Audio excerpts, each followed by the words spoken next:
ఓం నమ శివాయ. శ్రీశైల మల్లికార్జున మేడారం సమ్మక్క సారక్క చెలుకూరు బాలాజీ స్వామి. ఓం నమ శివాయ. గోపురం టీవీ చూసే వాళ్ళ ప్రేక్షకులందరికీ నమస్కారం. నా పేరు రామ్ శాస్త్రి. చిలక జోషం అంటండి ఆ కాలంలో ఉంది, ఇప్పుడు గుడుక ఉంది, ఇక ముందు గుడుక నడుస్తుంది. చిలక జోషం అంటే నిజం ఉందండి, నమ్మండి, వినండి. 12 రాశుల మీద ఏ రాశి మీద గురుబలం ఎంత ఉంది, ఏ రాశి మీద శనిబలం ఎంత ఉంది చెప్తా వినండి. మే నెల 12 నుంచి 17 వరకు చెప్తా వినండి. చిలకమ్మ, కర్కట రాశి వాళ్ళ శాస్త్రం, కర్కట రాశి వాళ్ళ భవిష్యవాణి, కర్కట రాశి వాళ్ళ గణితవాణి. చిలక, కర్కట రాశి వాళ్ళ జ్యోతిషం ఎట్లా ఉంది చిలకమ్మ?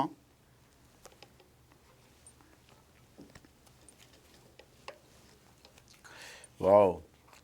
కర్కట రాశి వాళ్ళకి భద్రాది వాసుడు, భద్రాచలం రాముడు, సాక్షంగా భద్రాది వాసుడు. చూశారా?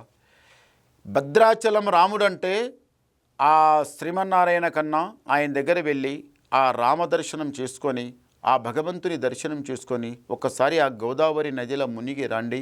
నిజంగానే మీ మీద ఉన్న శని గాచరం పోతుంది.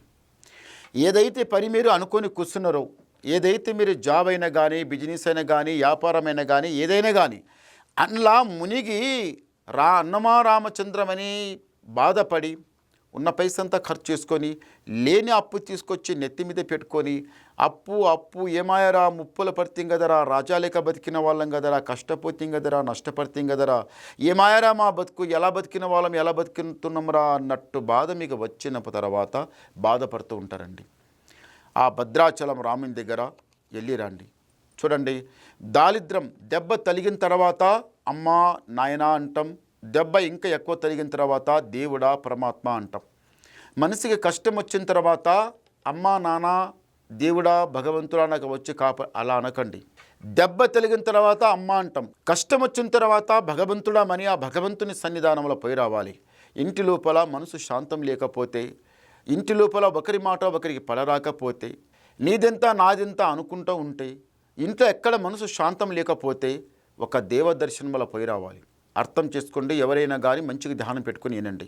మనసు బాధ కలుగుతూ ఉంటే, కొందరికి అంత ఉండి కూడా మనసు శాంతం లేకుండా ఉంటారు. ఎక్కడెక్కడెక్కడ అవుతుంది ప్రాణం అంతా, మనసు అంతా ఎక్కడ అవుతుంది. హామంటే కోపం, ఊమంటే కోపం, నీదెంత అంటే హామన్నట్టు ఉంటుంది. కానీ అలా ఉన్న తర్వాత ఒక్కసారి దేవ దర్శనం, కొంచెం దూరం ప్రయాణం వెళ్ళి భగవంతునికి దర్శనం చేసుకొని, ఇంటి లోపల మంచి సద్ది కట్టి భగవంతుని స్థానంలో అక్కడికి వెళ్ళి ఆ భగవంతుని ప్రసాదం తింటే ఎంతో హాయిగా ఉంటుంది. ఇంటికాడ కుండెడ వండి మస్తు తింటాం, మస్తు అవి ఇవి మస్తు వండి దునియా తింటారు, అది వేరు. భగవంతునికి పోయేటప్పుడు నేను మధ్యన ఎండ ఉంటుంది, మంచిగా సలగా చూసి ఎక్కడైనా మంచిగా ఇంత భోజనం చేసి స్వామివారికి దర్శనం చేసుకుని రావాలనుకొని సద్ది కట్టి తీసుకుపోతారు. చూడండి, అమృతం కన్నా ఎక్కువ ఉంటుంది. అది ఎలా వండినా అమృతం లేకనే ఉంటుంది. మధ్యాహ్నం ఎక్కడన్నా పోయి బండి ఆపి ఆ భోజనం చేస్తే అది కరెక్ట్, నిజంగానే చాలా హాయిగా అనిపిస్తుంది, చాలా బాగుంటుంది. దేవదర్శనం వెళ్ళాలనుకున్న వాళ్ళు ఒక్కడే ఒంటి పెంటి లేక పోవద్దు. నేను దేవుని దగ్గర దర్శనం చేసుకుని వస్తా, మీరు అందరూ ఇల్లు చూడండి, అది చూడండి, ఇది చూడండి, నేను పోయి వస్తామని అట్లా పోవద్దు. దేవదర్శనం చేయాలంటే ఇంట్లో ఉన్న వాళ్ళు చిన్న పెద్ద అందరు కలిసి పోవాలి. అందరు కలిసి ఫ్యామిలీతోన మొత్తం వెళ్ళి అక్కడికి వెళ్ళి స్వామివారి దర్శనం చేసుకుని రండి. మీ ఇంటి మీద ఉన్న దరిద్రం కాలకంటకం అంతా నిజంగానే దూరం అయిపోతుంది.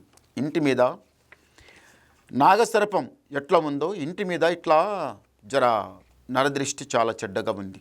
నరదృష్టి ఉన్న తర్వాత ఇంటి లోపల బరకతరకతి లేకపోతే, మనసు శాంతం లేకపోతే, ఇంటి మీద దృష్టి ఉంటే అది పోయేటప్పుడే పోతుంది. అది దేవదర్శనం చేసుకుని రావాలి, చాలా బాగుంటుంది. రాజా బతికేది కూడా ఉంది. ఈ రాశి వాళ్ళు, కర్కట రాశి వాళ్ళ దగ్గర జ్ఞానం తెలివి ఏం తక్కువ లేదు, అంత బాగుంది. అందరితో కలిసి ఉండాలి. ఇంట్లో ఉన్న వాళ్ళని కూడా మంచి కలిసి నడవాలి, మంచి పేరు సంపాదించుకోవాలి, రాజా బతకాలి, చెడగొట్టాలి, పడగొట్టాలి, మోసం చేయాలి, దగ చేయాలి, అలాంటి కోరిక లేదు. మంచి కోరిక, మంచి బుద్ధి ఉందండి. ఈ బుద్ధికి మళ్ళీ కొంచెం తోడు ఉండాలంటే కష్టపడాలి. మీరు 4 రాళ్ళు సంపాదించుకొని ఎంట పెట్టాలంటే ఆ దేవ దర్శనం చేయాలి. ఒకసారి గవ్వలేస్తాం. ఓం నమ శివాయ. వావ్. పంచముఖ్ 5 గవ్వలు పడ్డాయండి, చాలా మంచి గవ్వలు పడ్డాయి. ఈ కర్కట రాశి వాళ్ళకి ఆదాయం 2, యాయం 11, రాజపూజ ఫలం 4, అవమానం 7. చూశారా? మీకు శని 7 ఉంది, గురువు రెండిట్లో ఉన్నాడు. మంచి 2 ఉంది, చెడు 7 ఉంది. అది కాక 7 శని వచ్చి కూర్చుంటే దాని 7 అంతస్తుల బంగ్లాలో ఉంటే ఎట్లా హాయిగా అనిపిస్తుంది, అంత హాయిగా ఉంటుంది. అది సతాయిస్తుంది. ఇట్లా సతాయించడం కాదు, 7వ స్థానంలో 1, 2, 3, 4 స్థానంలో ఉంటే అది మామూలుగా సతాయిస్తుంది. 7వ స్థానంలో ఉన్న తర్వాత అది చాలా చెడ్డగా సతాయిస్తుంది. అచానకగా ఎన్నో ఒక దెబ్బ తొలగిస్తుంది, ఎన్నో ఒక ఉన్న పైసా అంతా ఖర్చు చేపిస్తుంది. మనసు శాంతం ఎన్నుకుండా ఒకరు చేస్తుంటే ఒకటి అది ఏదో మంచిగా అమృతం పడుకో అది విషం అవుతుంది, అది బంగారం పడుకున్నా ఇత్తడవుతుంది. అలాంటి మహాదరిద్రం వచ్చి ఈ కర్కట రాశి వాళ్ళకి ఉందండి.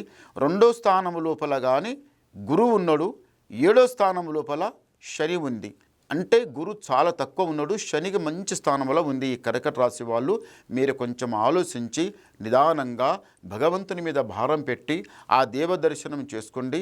భగవంతుని మీద భారం పెడితే నీకు అంత బాగుంటుంది. తొందరపడకండి. మీరు మళ్ళీ ఏమన్నా డౌట్ వినాలనుకుంటే నాకు ఫోన్ ద్వారా మాట్లాడండి.